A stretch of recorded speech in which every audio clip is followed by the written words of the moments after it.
Welcome to Reality Creative Video. I'm Hermes. Today we're going to talk about laboratory storage logistics stuff. Glass versus plastic, corn syrup versus honey, and cinnamon.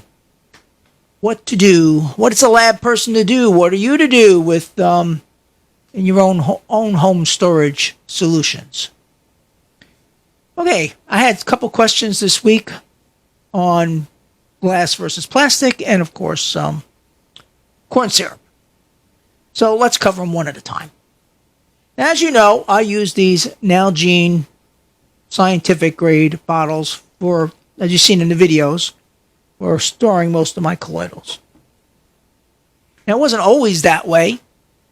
In the beginning, before I had a whole bunch of Nalgene scientific grade bottles, I used mason jars.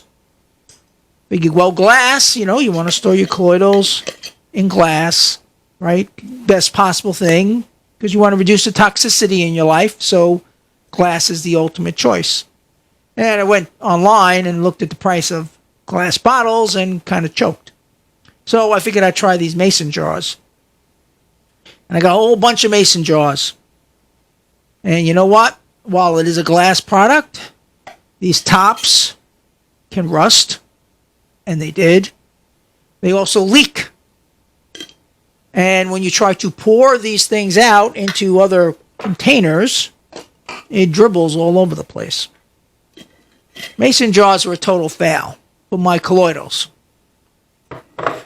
So that left either glass or plastic.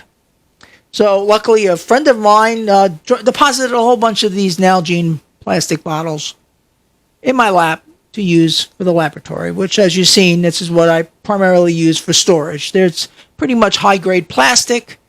It's not glass.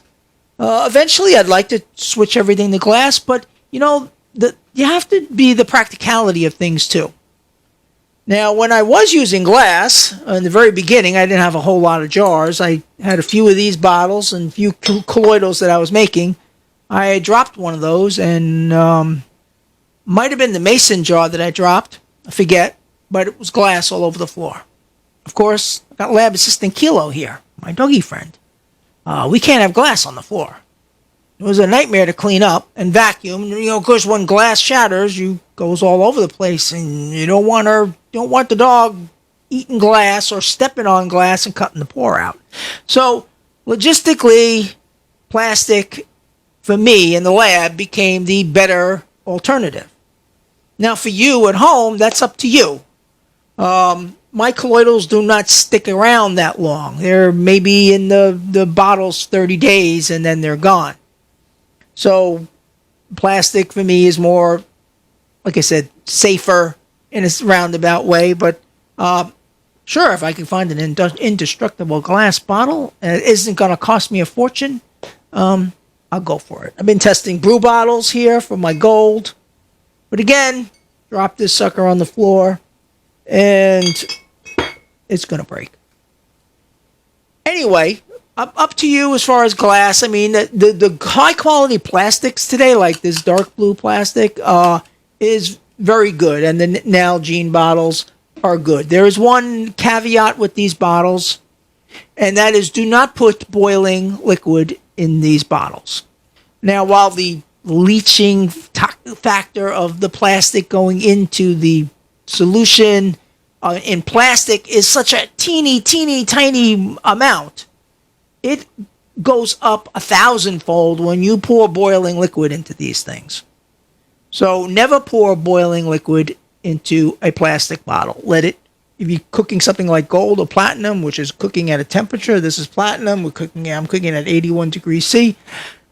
You want to wait for it to cool down in the beaker and then pour it into your plastic bottles. And even glass. If I poured boiling water into this glass bottle, there's a good chance it could just shatter because of the change in temperature so quickly. So even glass, you want to wait before you put anything kind of a boiling solution in there. So the choice is up to you. The plastics today are pretty darn good. I'm not saying they're perfect.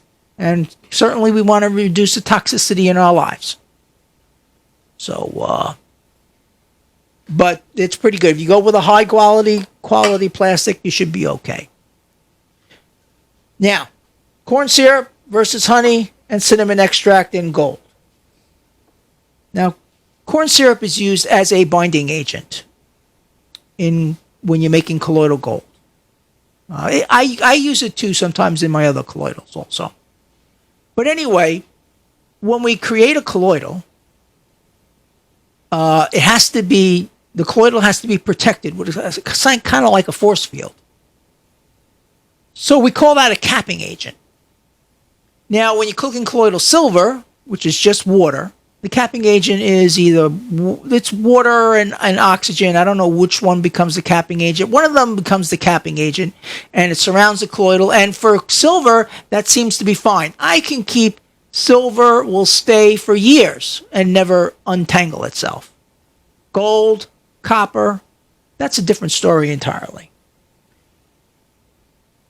Now, when copper untangles itself, you'll get a gel on the bottom of this, a blue gel down here, which actually you can use for a topical mix. It's actually pretty good for topical. It's like a jelly copper. But your copper is falling out of your solution. You're losing the strength of your copper when that happens. With gold, this is ruby red gold, you will get dark things in here that will start falling, dark flakes that will start falling to the bottom, and you might have some stringing going on. That is the gold unraveling from the, it's not becoming a colloidal anymore, and the solids are falling to the bottom. Now, what I do with gold if that happens, is I will filter it. The gold is, I don't like to throw gold away because it's still good. It's just may not be as strong. I will pour the gold through a filter like this. This is a mason jar. This is a coffee top for an old coffee thing, and this is a coffee filter. I'll pour it through here, refilter it, and filter out the solids. It won't stop what's happening, but it will take the solids out.